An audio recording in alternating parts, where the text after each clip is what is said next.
السلام عليكم ورحمة الله وبركاته. حبايب أبطال تالتة إعدادي، عاملين ايه؟ وحشتوني جدا جدا.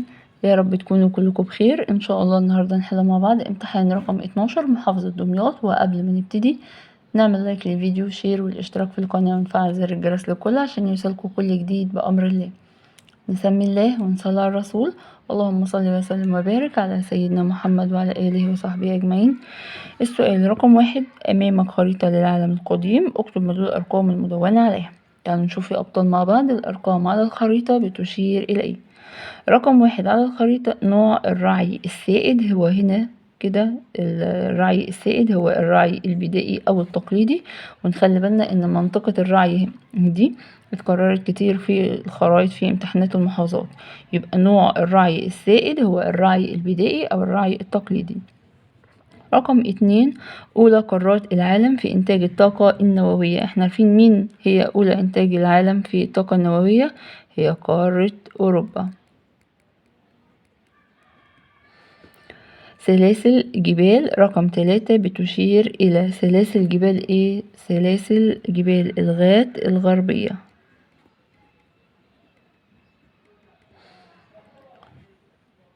رقم 4 خليج. رقم 4 هو خليج غينيا. رقم 4 خليج غينيا. صوب ما فوق الخط ثم عد كتابة العبارة الصحيحة في كراسة الإجابة. يدخل النحاس في صناعة ايه؟ النحاس بيدخل في صناعة الأسلاك الكهربائية.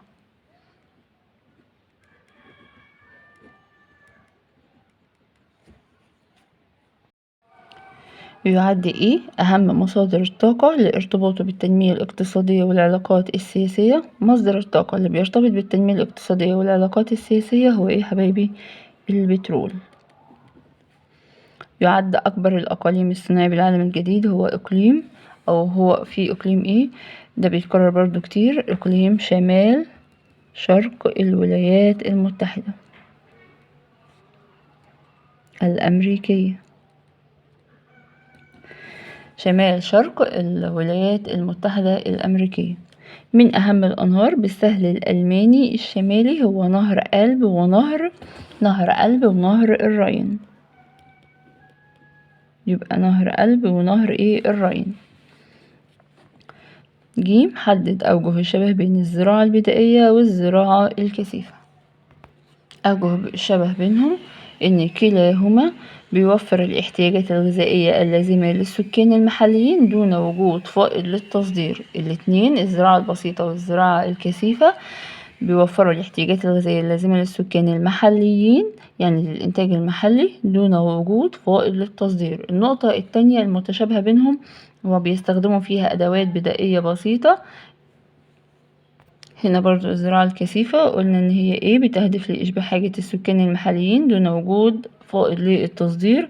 كمان بيصعب استخدام الآلات والميكنة الزراعية. يبقى هقول كده بيصعب فيها استخدام الآلات والميكنة الزراعية، أو يستخدمان الآلات البدائية اللي يستخدمان أدوات بدائية بسيطة، أو ممكن أقول إن الاتنين لا يستخدمان الآلات الزراعية الحديثة. ما النتائج المترتبة على ضحالة المياه الساحلية أمام سواحل غرب أوروبا؟ هقول يا أبطال ترتب على ذلك تطور حرفة الصيد بمصايد الأسماك. يبقى رقم 1 تطور حرفة الصيد بمصايد الأسماك. وهقول 2 التوسع في تربية الأسماك ممن أدى إلى زيادة الإنتاج السمكي. أي صحة العبارة التالية؟ تعد الولايات المتحدة الأمريكية الأولى في صناعة الألمنيوم رغم قلة إنتاجها من البوكسايت. طبعا العبارة صادقة، حيث يتوافر المقومات اللازمة لصناعة الألمنيوم مثل الطاقة الكهربائية والخبرة علمية وفنية متطورة، سوق محلية وخارجية تستوعب الإنتاج. ما العلاقة بين النبات الطبيعي في نيجيريا ونشاطها الاقتصادي؟ حيث تغطي الغابات نحو ثلث مساحة نيجيريا، يعني تلت مساحة نيجيريا، وتعد مصدرا للأخشاب من ساهم في قيام حرفة قطع الأشجار للاستفادة بها، وهو أحد الأنشطة الاقتصادية في دولة نيجيريا. أكمل الجدول التالي بكلمات مناسبة. اسم المورد، أهميته، وثاني الدول في الإنتاج. أهمية المورد هو محصول بيدخل في صناعة المنسوجات والأعلاف. إيه هو المحصول اللي بيدخل في صناعة المنسوجات والأعلاف؟ هو محصول القطن. محصول القطن. طيب الدول في الإنتاج تاني الدول في إنتاج القطن هي دولة الهند. دولة الهند. مورد أهميته كان يشكل عماد الثورة الصناعية بأوروبا في أواخر القرن ال18 ميلادي. طبعا هو الفحم. ونخلي بالنا إن مصدر طاقة بيشكل عماد الثورة الصناعية في أوائل القرن ال18 أو حتى القرن ال20. ده كده بيتكرر كتير جدا في الامتحانات، والمقصود بيه الفحم. تاني الدول في الإنتاج هي مين؟ الولايات المتحدة الأمريكية.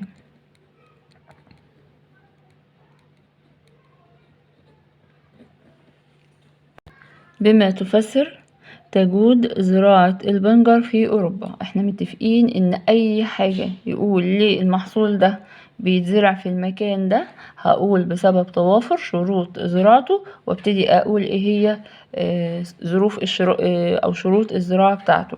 يبقى بما تفسر تجود زراعة البنجر في أوروبا هقول بسبب توافر شروط زراعته من درجة حرارة معتدلة وتربة مناسبة. بما تفسر تتركز زراعة الشاي بموطنه الأصلي في شرق آسيا.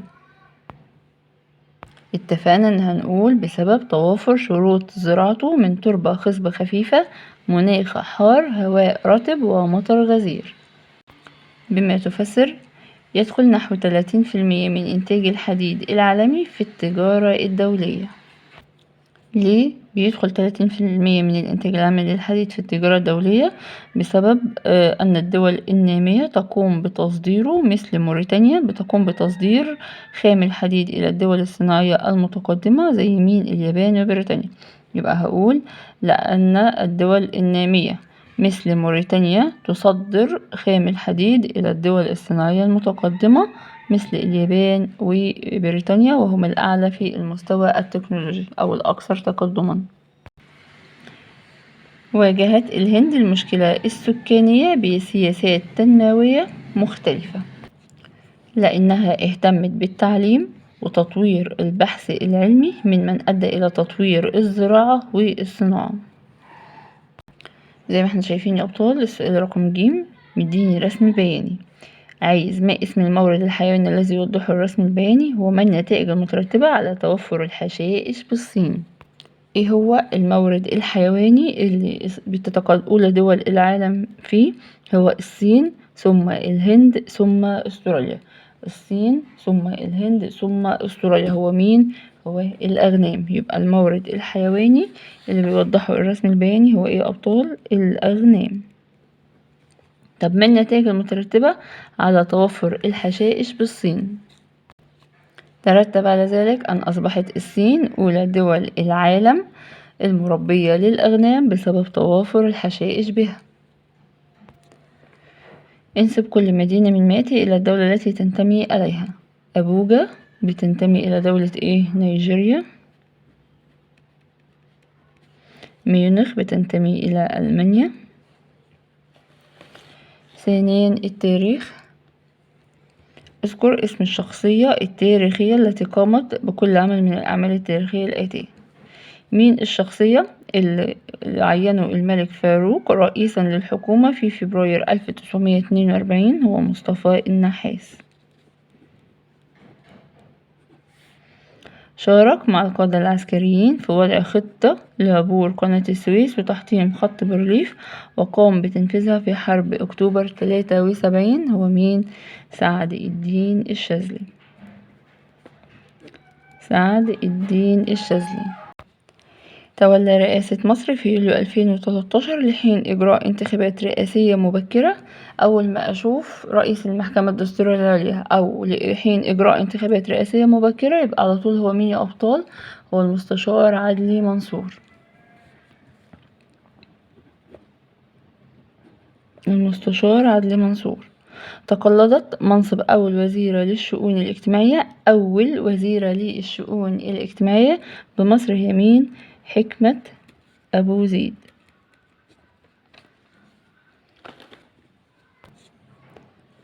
اختر الإجابة الصحيحة من ما بين القوسين. من العوامل الداخلية التي أدت إلى هزيمة الجيش المصري في حرب فلسطين 48 هو إيه؟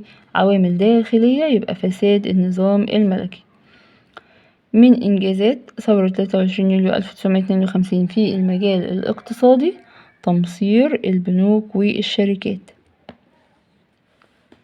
الأرض مقابل السلام مبدأ دعا إليه. مين اللي دعا إليه؟ الأرض مقابل السلام مبدأ دعا إليه مؤتمر مدريد للسلام 1991. يتولى السلطة التشريعية في مصر مين؟ مجلس النواب. تعاونت مع مصر لإعادة بناء مكتبة الإسكندرية منظمة اليونسكو.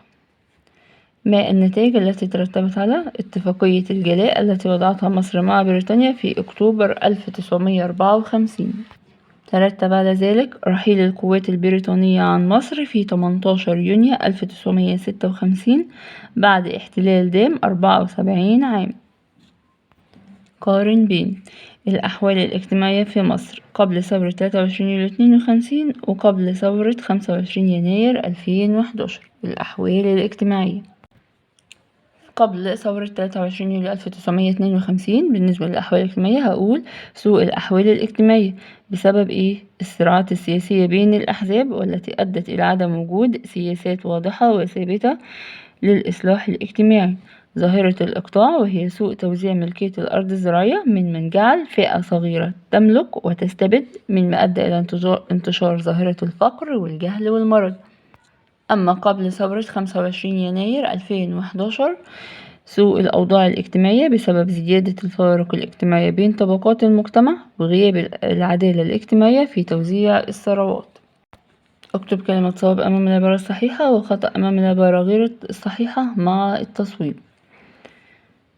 عجزت الأحزاب السياسية قبل ثورة 23 يوليو 52 عن التعبير عن إرادة الشعب ومطالبه. الإجابة صحيحة.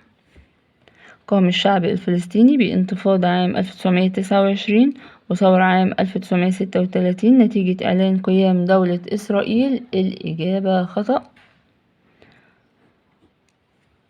انتفاضة كانت نتيجة إيه أبطال؟ كانت نتيجة إجراءات تنفيذ وعد بلفور. يبقى هقول كده قام الشعب الفلسطيني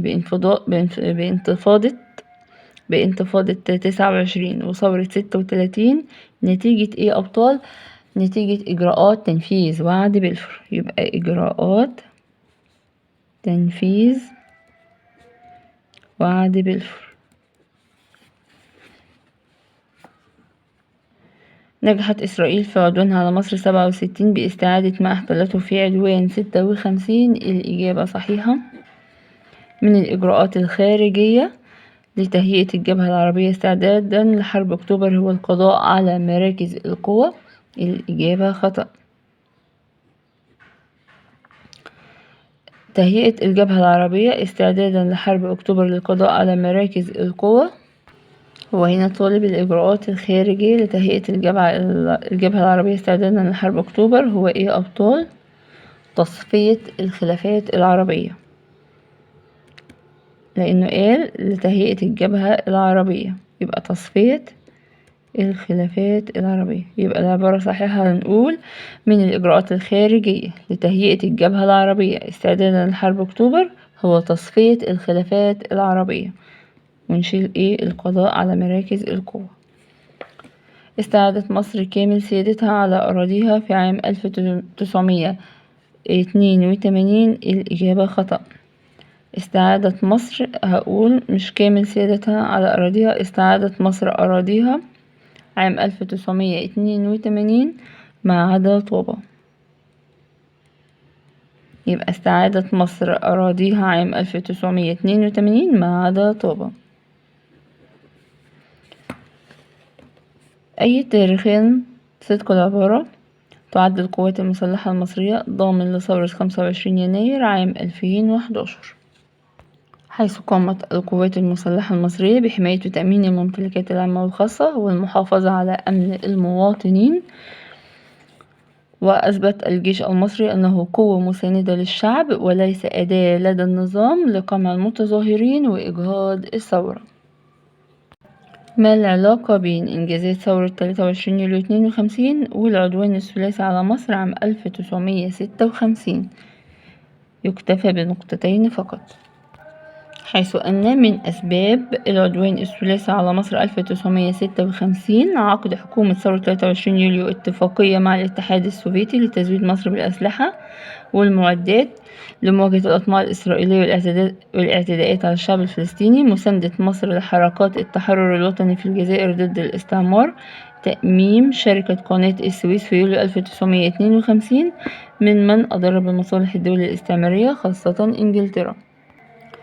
اكتب ما تشير إليه العبارة التالية: جمعيات المجتمعات المحلية والمنظمات غير الحكومية والنقابات العمالية والجمعيات الخيرية والتي تعمل على تقديم الخدمات الاجتماعية وتنفيذ برامج التنمية كمكمل للعمل الحكومي. ده كله بيشير إلى إيه حبايبي؟ منظمات المجتمع المدني. منظمات المجتمع المدني.